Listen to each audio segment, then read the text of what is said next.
Hi guys, welcome to another show of Bourbon Battery. As I said last time, I think I need to add Faraza onto that, but we'll change the name very soon. So, a quick recap of what happened today. As you know, it's 2-2 going into the decider. It's quite exciting. We're all looking forward to the game. In terms of teams, India made a big change. They dropped Rahul, brought in Natarajan. I'm not sure if that was because they realized it was probably the best batting pitch of the series, or if it was just because Kohli wanted another bowler. But it made the decision easier with Rahul being out of form. So England won another very important toss. We can't deny it. They won the important toss. Obviously, put India into bat, and this time India seemed to be very pumped for the game. They were ready from ball one. Obviously, Kohli moved up to open the batting, which I think he likes anyway. And straight away from the second, third over, Rohit Sharma was just on another planet. He is no doubt he's one of the best white ball players in the world, but he's just one of the best to watch as well. And today he was some of the shots he's playing, they were amazing, hitting down the ground, pulling, and I think India had the intent from the start to take on the short ball from the England fast bowlers, and I don't think England ever really recovered from India's aggression early on in the game. So Rohit Sharma was dismissed for a magnificent 64 from only 34 balls. It was probably the only real slog he played. It was an inside edge clean ball, well bowled from Stokes. And then in came Surya Kumar Yadav, as we like to call him, Sky. In the first game, on his debut, he waited for the hit a six of his first ball. This time he took slightly longer. He waited for the second ball until he hit a big six off Rashid down the ground. But he straight away got going, cleared the boundaries, and hit 32 of 17 balls. And all along at the same time, Kohli was just playing his normal pace, rotating strike well, and getting a boundary whenever he needed it. And just to finish the things off then for India, Pandya came in. England had the usual same tactic of bowling short. This time Pandya got hold of them and England couldn't respond. They carried on bowling the same deliveries, and Pandya made 39 of 17 balls. Kohli finished on 80 of 52. Pretty much didn't seem like he got out of second, third gear, but in the end, the striker 153 for him. And India got a mammoth score of 224, which on the conditions with the dew looked at least about 20 or 30 runs over par. But obviously, England have got a so-called brilliant batting lineup, so they would have fancied their chances. Just a quick note on the bowling: it was Mark Wood who's been really dominant in the power play, but today had a chasing experience. 4 overs, none for 53. So that pretty much summed up England's bowling effort. On to the chase then. This series we've said Roy's looked quite ugly, to be honest, but this time he didn't have the look. He was dismissed second ball, playing a really ugly slog. And then in came in David Malan. There's been a lot of talk about him in terms of his strike rate when England are chasing a big score. But today he got going pretty much straight away after Pandya dropped a few short deliveries and he pulled one into the stands and a couple of boundaries and he got going. And with him and Josh Butler, who was brilliant again, just hit the ball where he wanted. India didn't really have an answer for Butler. And at one stage, England were 130 for one of 12.4 overs and looked at that stage. Some people would say 50-50, but I would pretty much even say maybe England were favourites at that stage. But then Butler was caught on the long off boundary by the bowling of the brilliant Bhuvanesh Kumar. And then from then, pretty much the wheels came off. It took another 4 overs for them to even hit another boundary, and that was off a misfield. And the wicket just kept on continuing to come as the pressure piled on the English batsmen. And when the required rate was 15-16 and over with 4 overs to go, the game was pretty much finished. England ended up 188 for 8, so more than 40 runs short. And in the end, is a quite a convincing victory for India. So that's the recap. So I'll come to you, Battery, first. Obviously, you predicted India victory. You said the toss wasn't going to matter to India because obviously they're the better team. So what's your initial thought? Do you reckon it was just a brilliant batting performance from India that took the game away? Or was it just poor bowling and poor batting from England as well in the second half of the innings? First of all, I'd like to congratulate Faraz for winning the series 4-1 in the T20 and 7-2 in combined. I think that's what mattered, the series. And what I mean by that, I mean 7-2 in terms of tosses in tests and T20, and I mean 4 tosses to 1 toss. That, I think England won the series. But answering your question in terms of if it was good batting or bowling or what was it, to be honest with you, like you said, I mean, in your recaps, I don't want to touch on it too much. I mean, Kohli and Rohit, them two opening, it was a bit of a gamble in the sense the team selection. India went with 6 batsmen and 6 bowlers. Well, what I mean by that is with including your rounder, so they had a batsman less, yeah. And everyone thought, Rahul will get dropped. For Kishan, Rahul did get dropped, and but it was for Natharanjan. It is Natharanjan, isn't it? Yeah, he came in. He's played IPL. He's sort of a Yorker specialist type bowler. Yeah, for Sunrisers. Yeah, and thought fair enough. So the fact that India lost the toss and batting first, kind of with their team selection, kind of helped them. I thought. I always called it. I called it before the game. India will post 200 plus. You did actually say 200. Positive intent from India. Both of them got off to a flyer. I think England's bowling has been, which we'll probably touch on later on, has been a massive plus in the series. Wood, Archer, fierce pace, and they've been bowling well. But I feel that, a team like India and their batting, in 5 matches, you've kind of played the same team, same bowling attack, same method. I think the batsmen are a bit too clever and it become a bit too predictable. And we know someone like Rohit, when he's hitting you down the ground and he's pulling you, there's no one better on his day. And the fact that Kohli was only going at 100 strike rate early on, he was just handing it over. And then Sharma was striking at 188, for his knock. It looked so easy, wasn't he? They got off to the perfect start, 94 for naught. Once you get through the power play and you've got wickets in hand, I thought it was always set up for India. But I still felt at a certain stage that if one wicket fell there, if they bat well, they'll get 200. But Kohli carried on, and everyone that just kept coming in kept strike rating 180, 140, 200 plus from Hardik. If you look at the strike rates, I mean, if Sky came in, 188 strike rate, he got out to a fantastic catch from we need to talk about Jordan and Roy, which we'll probably talk about later. Guys, quick one, I'm sorry to cut you, Battery. That catch, Jason Roy was on the long on boundary, sprinting, struck out a hand, and threw the ball back to Jason Roy. Jordan threw it back to Roy. Jordan ran around the boundary, sprinted at full pace, just struck out a hand, right hand, and caught it one-handed. Well, not caught in the end. The catch goes down to Jason Roy, who passed the ball to. Yeah. It's one of those. Watch the highlights on YouTube. You've got to see it. We can't. It made it look so easy, and if anyone could do it, it was Jordan with his speed. It was him or Stokes, then Pandya come in, and he's sort of coming back from.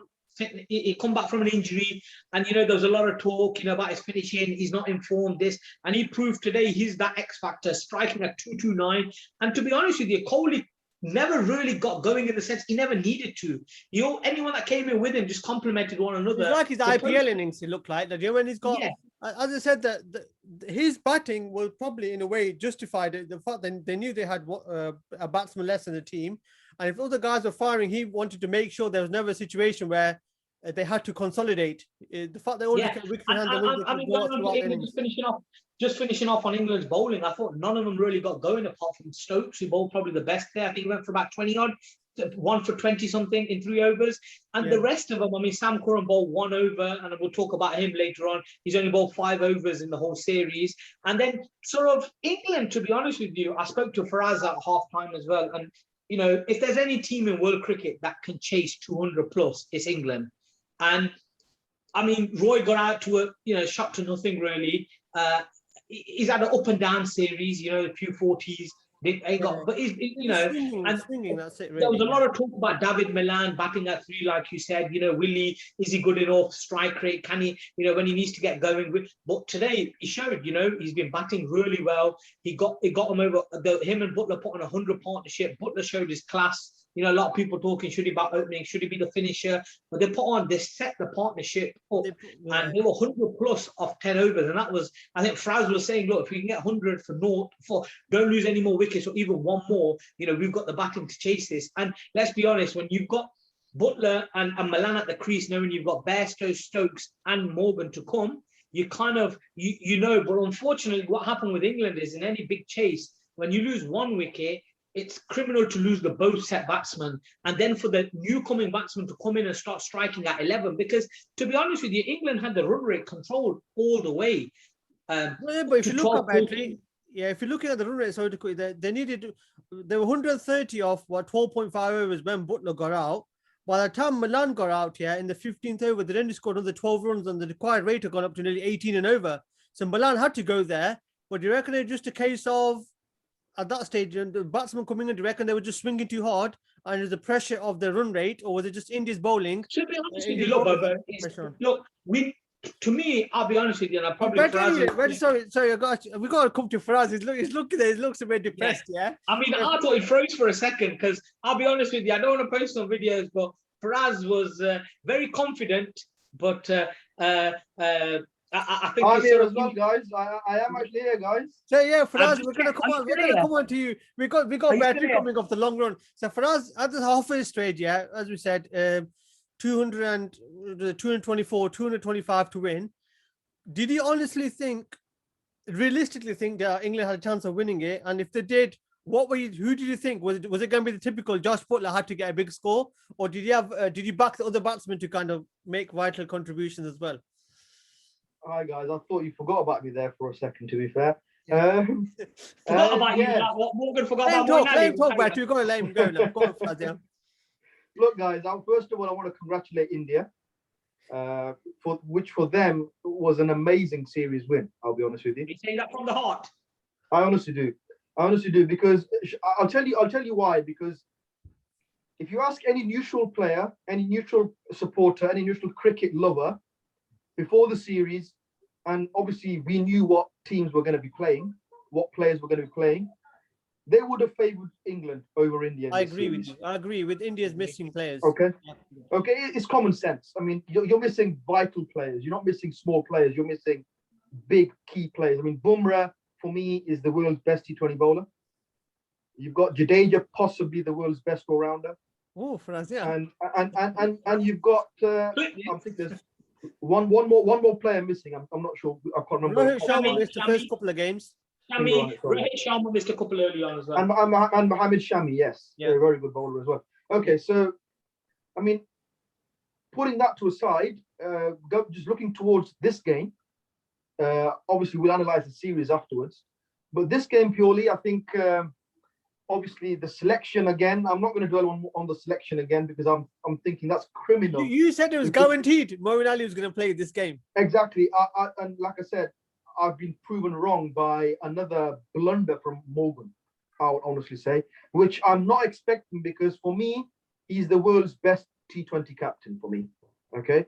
And making blunders like that, I don't know whether they've got something against Moeen Ali or whether they're trying to teach him a lesson. Fraz, can I just ask you a question? Fraz, can I just ask you a question and then you can carry on with that point?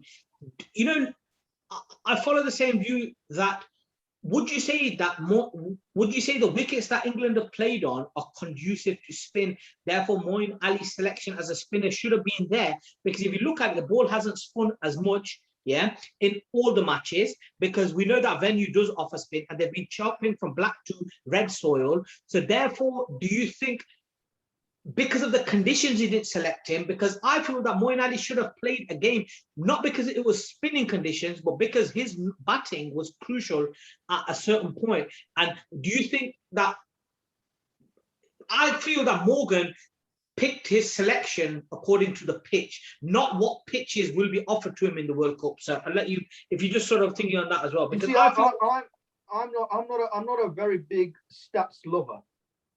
Okay. But if you look closely at the T20 top 10 bowlers in the last 4 or 5 years, there's going to be a hell of a lot of spinners in there. Not many orthodox spinners for us. No, fair enough. Yeah. Fair enough, but there's going to be a hell of a lot of slow bowlers. Yeah, is what I'm trying to say. Okay. Whether you're playing in England, whether you're playing abroad in subcontinental conditions, spin is vital in T20 cricket. Okay.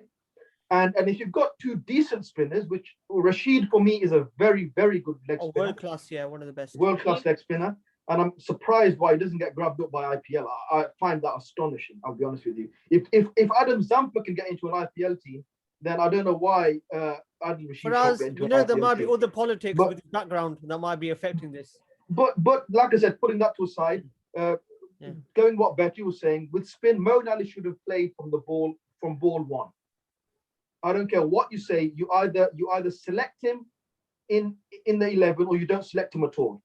He does So not Faraz, fit let the me just match. quickly ask you. You asked that question, so Battery touched on it as well. It seemed to me from the start, yeah, that England only sole focus was just winning the series, not looking forward towards the You World see, Cup. That selection was based on that. you say winning the series. I don't think Morgan's cap. If he's trying to win a series, then you play your best team. And surely Mo and Ali is in your best 11. Yeah, It but doesn't make. in those conditions, I don't think for Fraz, us. I disagree with you there, Fraz. See what it is, like I said to you, I don't think you.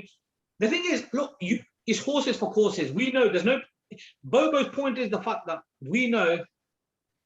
Hi guys. Oh, Firstly, can I just say why he's not an England supporter? Do you remember what happened in the World Cup?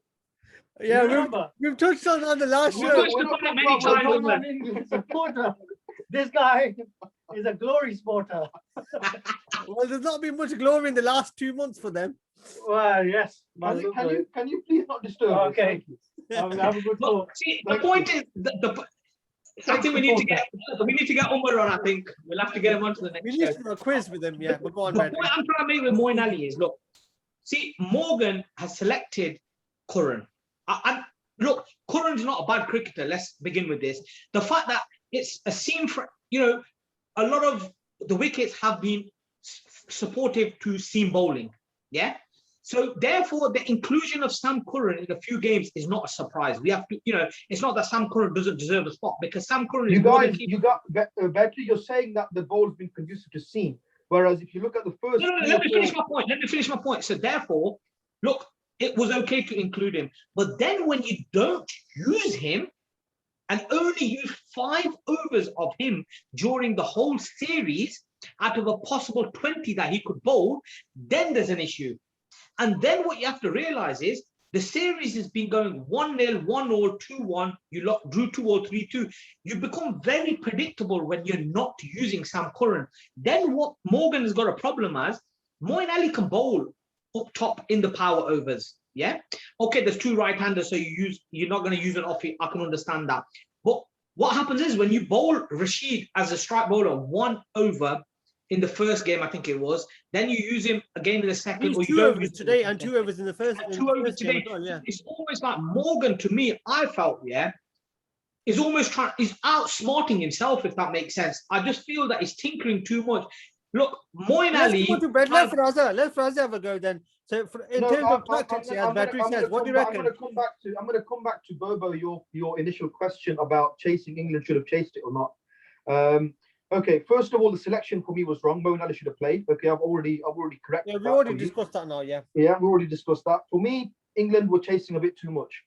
I think they bowled pretty poorly today. They were all over the place. And for me, there was a very good stat. Like I said, I'm not really good with stats, but the commentators picked up on it.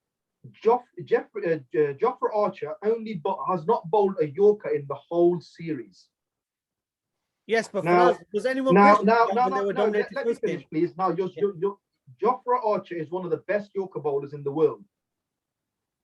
If you're not bowling Yorkers, and I'm sorry to say, you're getting too predictable. Then, if you're bowling too short, and the players are ready to pounce on you. And Kohli and Sharma, India took a big gamble today opening with Kohli, to be fair. If you lose Kohli and Sharma in the power plays, you're not getting much. I'm telling you now, India are not getting much. I know what you mean. Yeah, fair point. India are not getting much. If they lose Kohli and Sharma in the power plays, they are not getting much. Okay? And so they took a big gamble, which paid off, fair due to them. England, on the other hand, bowled very predictable today for me. They were just too short, didn't mix enough pace. Stokes was the only bowler that mixed it up for me. Two leg side-ish as well, getting flicked for 6s over the leg side, too inconsistent. Jordan, for me, I personally think he goes for too many now, and people are predicting him too much. He's a one-dimensional bowler. He either bowls a Yorker, or he's either going to get hit because he bowls that foolish over length, and people can get under him. So for me, they were chasing 20, 25 too many, and they needed a good start, which they did.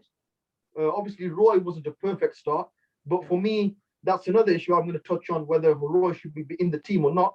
We'll talk about it when we review the series. Yeah. They got a very good start, 130 off 12 overs. I was very optimistic that I thought England had a very good chance. But like I said, with a big chase, with still needing 90 off 8 overs, with even if you've got 9 wickets in hand, fair enough, 8 wickets in hand, couple of good overs from the opposition. They don't necessarily have to take wickets in that overs, but a couple of good overs can get you back into the game. Which India bowled, I think it was Chahar and Kumar bowled the 14th and 15th over, which that basically, 13, like 14, I said, 15. brought the run rates up to around about 17, 18, which was going to be very hard for the opposition. So for Azia, let's talk about Bhuvanesh Kumar. Then obviously people have been not writing him off, but after the injuries, people said that he can't get his Yorkers in. He has lost a lot of pace. But throughout this series, he's been brilliant. And today he was on another level. Pretty much every other bowler in this game was getting smashed. For me, as a bowler, purely as a bowler, to be fair, I was doubting him as well because I thought he's lost it. But he's actually proved it with the new ball. He's very effective. Yeah, but even with the older ball, he did a job today. His wicket of Butler was probably the turning point in terms of that was it. We probably felt we had our own group as well, and I felt like it was game over pretty much from there, even though they had a lot of batting to come England. So we'll finish off for England's bowling for us. Just a quick one. Do you think it was poor tactics or poor execution, or just a mix of both by England in the bowling? You see, I'll be honest with you. England for me, apart from the first, I think it was first T20, where India only got 125. Yeah. Apart from that first T20, England have looked muddled in there. I don't know what it is with Morgan. He's not sure when to bowl the bowlers. You know, first T20 he opened with Rashid. Second T20 he opened with Sam Curran. Third T20 he brings Sam Curran on the 13th over. What's he trying to play at? I mean, I don't get it. I don't honestly get what his tactics were this series. I think that pretty much sums it up with England. We don't get it, and there are a lot of things that were happening in this series that we didn't quite get, or what was going on. So overall, obviously, India won. It was in the end a very good series to watch. There were probably 3 or 4 one-sided games, and the best game being the 4th one.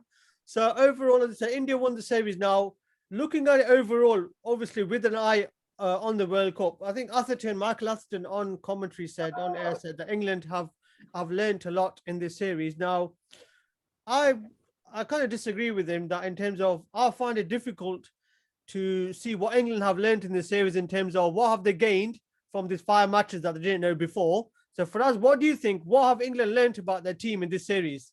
What's the biggest lesson? Nothing. For me, you're right. You're absolutely right. Yeah. You either play your strongest 11, which this wasn't. Yeah.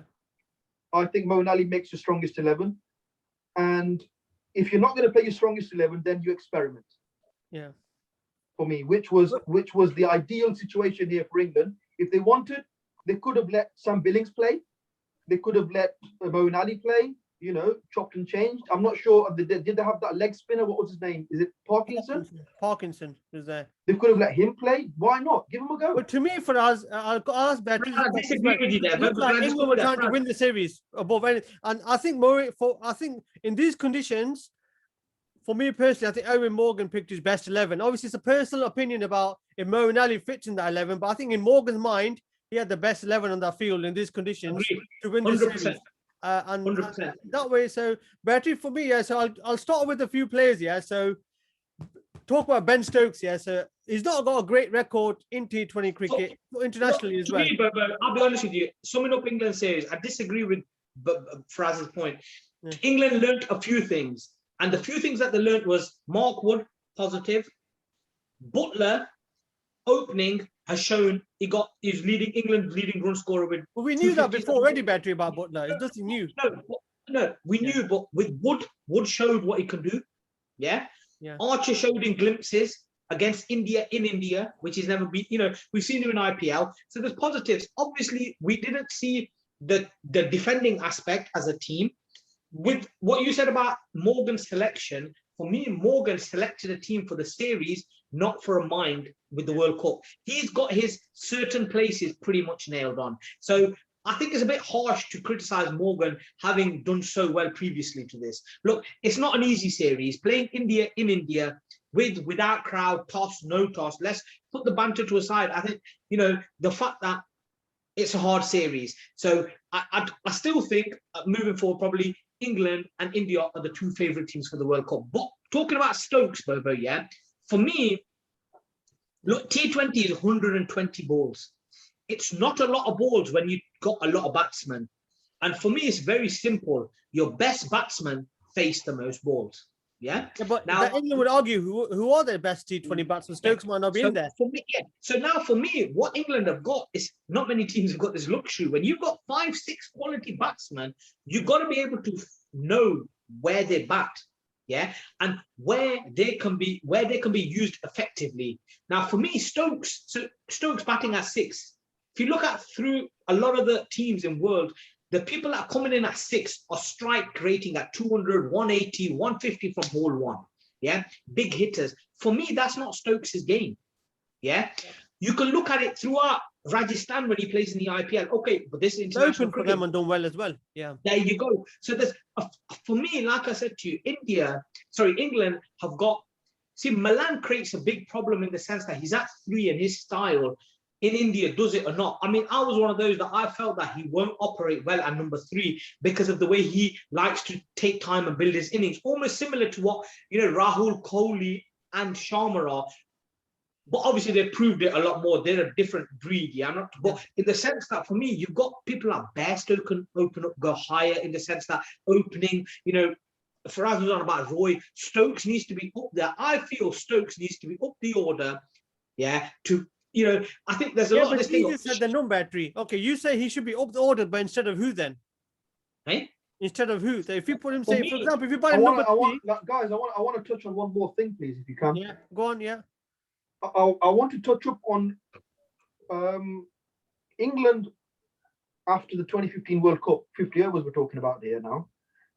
They wanted to make a change in their thinking about positive batting.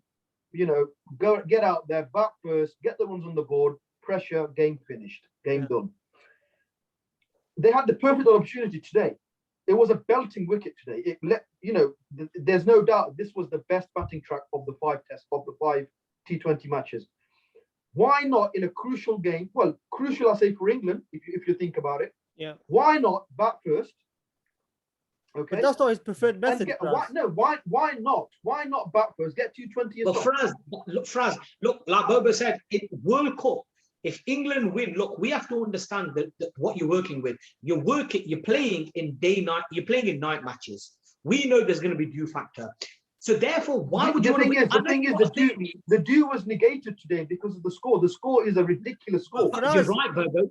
Yeah. But it's a chosen method. Look, India will chase and England will chase because they're batting. But my problem is England haven't got that depth with the team selection. It's as simple as that. Moving forward, they need to do something, Bobo, with the order in terms they've got so many options. But for me, Milan chucks a spanner in the work. He deserves a spot because he's proven it. The guy's done it. You know, in India, he's put a lot of critics. Well, you got to be ruthless. It was better. You got to be ruthless. But this is the difference. Now, do you be ruthless? Because to me, I'll be honest with you. If England really want to win the World Cup, yeah, there's one man that they need to get back in that team, and that's Alex Hales. Yeah. Alex Hales. I've got another point to make, guys. And Bobo touches up on this quite often. Yeah. In World Cups initially are they're not as high scoring as bilateral series. Yeah. Okay. Yeah. Yeah. You know, the pressure's on from the word go. Yeah. Okay. It's not like a series where you can build. You know, you can lose a couple of games, fair enough. You know, come back in the series. World Cup cricket, as you know, is all about handling pressure. Yeah. And Joe Root was England's leading run scorer in the last World Cup. Okay.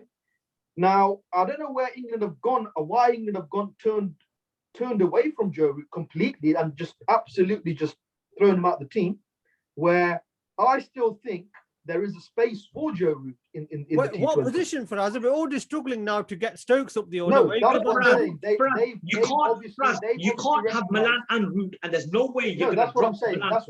There's no way.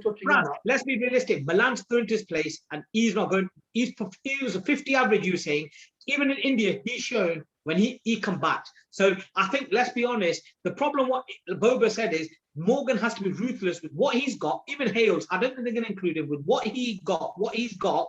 He has to juggle it around for his likes of Stokes to be, because Morgan has proved that he can finish. Well, they need, for me, Stokes up at the top. They've got Stokes, Morgan coming too low. And like you said, Milan for me is a phenomenal player.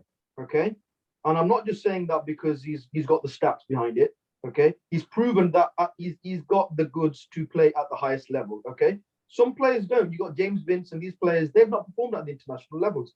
This guy is coming. Performance for us. It's about the type of player. But as I said, if England are desperate for me, I would potentially put Milan as an opener then and say, listen, you take your time, and Butler is the aggressor. But then again, Butler's wicket is so important. You don't want him. You don't want Milan. This is the thing now. I mean, will Milan perform at the World Cup? That's the tough question. I personally don't think he'll play. I think when the heat gets on, I think Bairstow will go as an opener with Butler. Stokes will move up, and then they'll all come up the order, and Milan will miss out. See, me personally, I don't know if Ashley Giles and Morgan are having chats with Hales, but apparently they are. And I don't know what those chats are going to be. If you're not going to include him in the series, then why are you chatting? I don't think there's a problem. I don't think Hales is a problem in terms of they've got plenty of openers. The problem for me is Milan. No, but Bobo, is Hales better than Roy, which I think he is. Yeah, he is better than Roy, but I don't think that's going to be a difference between England winning the World Cup and not winning the World Cup. Yeah, for me, that's not getting the most out of the other players. Getting the best out of getting the most out of Stokes, Morgan, making sure you use Butler properly. They're the key questions. That's the key. That is the key. Look, Stokes and Morgan are not being, when you've got a Milan in that team, I keep saying it, Bobo, I'm at Faraz, 120 balls. When you've got other guys that are taking up, you've got to get your best players to face as many. Look what Kohli said at the end of the interview. He said, I'm going to be opening in the IPL, because I feel that the best players need to be batting. Better to finish. I will finish off with India. We need to give India a bit of time. Do you reckon with Rahul's poor form and with India in T20, generally we say that a team needs 6 bowlers. Do you reckon they might have stumbled across the right formula just before the World Cup with Kohli playing as an opener and then playing the 6 bowlers? I was just going to say that, like how in football, sometimes you stumble across a formation, like, it just out of the blue, you didn't plan for it, and I think that's what's happened. I think what India going to do, I think they're going to chop and change. I think they're going to take Rahul, and then I don't know, I don't think they're going to take Dhawan. I think they're going to take. I don't think they're going to take Shekhar. I think they're going to take Ishan Kishan, the youngster. Yeah. And I think depending on the situation, he's got flexibility in the squad. Kohli and Sharma can go up at the top, and what that does is that leaves the likes of Sky. Because I feel Sky, who probably, is kind of going to play. I don't know if you guys disagree, but I think Sky's going to play the World Cup. And Sheris Iyer have shown to me. I don't know if you guys have picked up on it though. Sky actually opens. He's an opener. But he's not going to open for India. What it is for us, Sky's open, but he's very flexible. He bats pretty much anywhere. If you look at his history, when he played at Calcutta, Mumbai initially, then he went to KKR, then he come back to Mumbai in the Ranji Trophy, in the Syed Mushtaq Trophy. In all forms, he's actually gone up and down the order. He's very flexible. We're nearly out of time. We nearly are out of time now. I know it's flown by. So thank you for your views in the series. It's been a brilliant series. India have won 3-2. Final thoughts, Farazia. Can England win the World Cup? Yes, if they play the right team. Okay, I'm Battery. Do England have a realistic chance of winning the World Cup? And if not, who's your favorite for the World Cup? For me, I think England will qualify for the semis, and they'll play someone like Pakistan or New Zealand or someone from that group. Yeah. And I think they're the second favorites. Yeah. So India, your favorites, They're the second favorites. What stands between England and India in that cup? Yeah. Sorry, between the T20 and England is India. And I think in an empty stadium today, if you couldn't handle the heat, when there's 140,000 fans in that stadium, I don't think they're going to be able to handle it. That's my personal choice. Yeah, thank you. So there's still a while to go before the World Cup. It is in October. But there's a one-day series coming up. We'll be back with the show. We'll probably just summarize it after 3 one-day internationals now.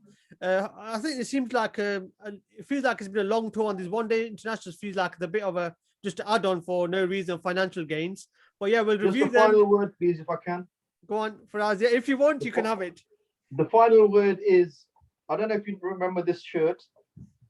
It's Oh, a Andrew, is World that the Cup. one when New Zealand tied the match and the umpire made the mistake? And it No, was a it says tie.